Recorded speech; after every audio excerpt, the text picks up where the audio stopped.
ನಮಸ್ಕಾರ ರೈತ ಬಾಂಧವರೇ. ನನ್ನ ಹೆಸರು ಡಾಕ್ಟರ್ ಬಸವಣ್ಣಪ್ಪ ಎಮ್ಮಿ ಅಂಥೇಳಿ ಕೃಷಿ ವಿಜ್ಞಾನಗಳ ವಿಶ್ವವಿದ್ಯಾಲಯದಲ್ಲಿ ಪ್ರಾಧ್ಯಾಪಕರು ಹಾಗೂ ಮುಖ್ಯಸ್ಥರಾಗಿ ಸಾವಯವ ಕೃಷಿ ಸಂಶೋಧನಾ ಸಂಸ್ಥೆಯಲ್ಲಿ ಕೆಲಸವನ್ನು ನಿರ್ವಹಿಸ್ತಾ ಇದ್ದೀನಿ. ಇವತ್ತಿನ ದಿವಸಿಗೆ ಈ ಒಂದು ಜೈವಿಕ ಗೊಬ್ಬರಗಳು ಮತ್ತು ಜೈವಿಕ ಶಿಲೀಂಧ್ರನಾಶಕಗಳ ಬಗ್ಗೆ ಮಾಹಿತಿಯನ್ನು ತಿಳಿದುಕೊಳ್ಳೋಣ. ನಮ್ಮ ಕೃಷಿ ವಿಜ್ಞಾನಗಳ ವಿಶ್ವವಿದ್ಯಾಲಯದ ಸಾವಯವ ಸಂಸ್ಥೆಯಲ್ಲಿ ನಾವು ಈಗ ರೈಜೋಬಿಯಮ್ ಅಂತಕ್ಕಂಥದ್ದನ್ನು ಏನು ಜೀವಾಣು ಗೊಬ್ಬರವನ್ನು ಒಂದು ಉತ್ಪಾದನೆಯನ್ನು ಮಾಡ್ತಿದ್ದೀವಿ. ಅದರ ಜೊತೆಗೆ PSP ಅಂಥೇಳಿ ಫಾಸ್ಫೇಟ್ ಸಾಲ್ಬಿಲೈಸಿಂಗ್ ಬ್ಯಾಕ್ಟೀರಿಯಾ ಅಂಥೇಳಿ ಅಲ್ಲದೇ ಮತ್ತು ಕಾಂಪೋಸ್ಟ್ ಕಲ್ಚರ್ ಅಂಥೇಳಿನೂ ಕೂಡ ಉತ್ಪಾದನೆ ಮಾಡ್ತಿದ್ದೀವಿ. ಇನ್ನು ರೋಗಗಳ ಹತೋಟಿಗಾಗಿ ಟ್ರೈಕೋಡರ್ಮಾ ಮತ್ತು ಸುಡೋಮೋನಸ್ ಅಂತಕ್ಕಂಥದ್ದನ್ನು ಉತ್ಪಾದನೆಯನ್ನು ಮಾಡ್ತಾಯಿದ್ದೀವಿ.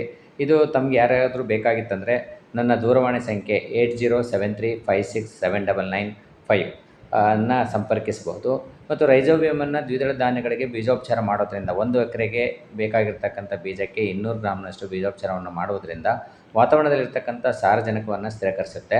ಮತ್ತು ಈ PSP ಅಂದರೆ ನಾವು ಎಲ್ಲ ಬೆಳೆಗಳಿಗೆ ರಂಜಕವನ್ನು ಹಾಕಿದಾಗ ಅದು ಭೂಮಿಯಲ್ಲಿ ಸಿಗದೇ ರೂಪದಲ್ಲಿ ಇರುತ್ತೆ. ಅದನ್ನು ಸಿಗುವ ರೂಪದಲ್ಲಿ ಬದಲಾವಣೆಯನ್ನು ಮಾಡ್ತಕ್ಕಂಥದ್ದು ಈ PSP ಅಂದರೆ ಫಾಸ್ಫೇಟ್ ಸಾಲ್ಬಿಲೈಸಿಂಗ್ ಬ್ಯಾಕ್ಟೀರಿಯಾ. ಇದನ್ನು ಕೂಡ ಎಕರೆಗೆ 200 ಗ್ರಾಮ್ನಂತೆ ಬಳಸ್ಬೋದು. ಇನ್ನು ಪೆಂಡ್ರೋಕೆಟಾ ಅಂತ ಇದೆ, ಅಂದರೆ ಕಾಂಪೋಸ್ಟ್ ಕಲ್ಚರು.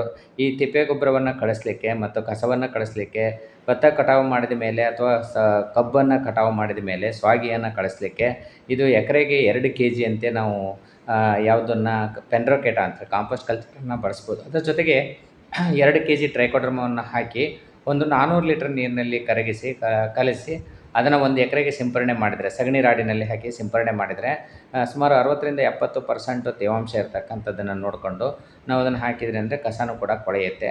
ಮತ್ತು ಇನ್ನು ಟ್ರೈಕೋಡರ್ಮಾ ಸುಡೋಮೋನಸ್ಸು, ಟ್ರೈಕೋಡರ್ಮಾ ಶಿಲೀಂಧ್ರದಿಂದ ಬರ್ತಕ್ಕಂಥ ರೋಗವನ್ನು ಹತೋಟಿ ಮಾಡುತ್ತೆ. ಅದನ್ನು ಕೂಡ 1 ಎಕರೆಗೆ 1 kg ಅಂತೆ ನಾವು ಅಂದರೆ ಒಂದು ಬೀಜೋಪಚಾರ ಮಾಡದಿದ್ದರೆ ಪ್ರತಿ kg ಬೀಜಕ್ಕೆ 5 ಗ್ರಾಮ್ನಂತೆ ನಾವು ಬೀಜೋಪಚಾರವನ್ನು ಮಾಡ್ಬೋದು. ಮತ್ತು ಸುಡೋಮೋನಸನ್ನು ಅಂದರೆ ಬ್ಯಾಕ್ಟೀರಿಯಾದಿಂದ ಬರ್ತಕ್ಕಂಥ ರೋಗವನ್ನು, ಇದು ಕೃಷಿ ಮತ್ತು ತೋಟಗಾರಿಕೆ ಬೆಳೆಗಳಿಗೂ ಎರಡೂ ಕೂಡ ಟ್ರೈಕೋಡರ್ಮಾ ಸುಡೋಮೋನಸ್ಸು ಭಾಳ ಪ್ರಮುಖವಾಗಿರ್ತಕ್ಕಂಥದ್ದು. ಇದನ್ನು ನೀವು ಬಳಸ್ಬೋದು.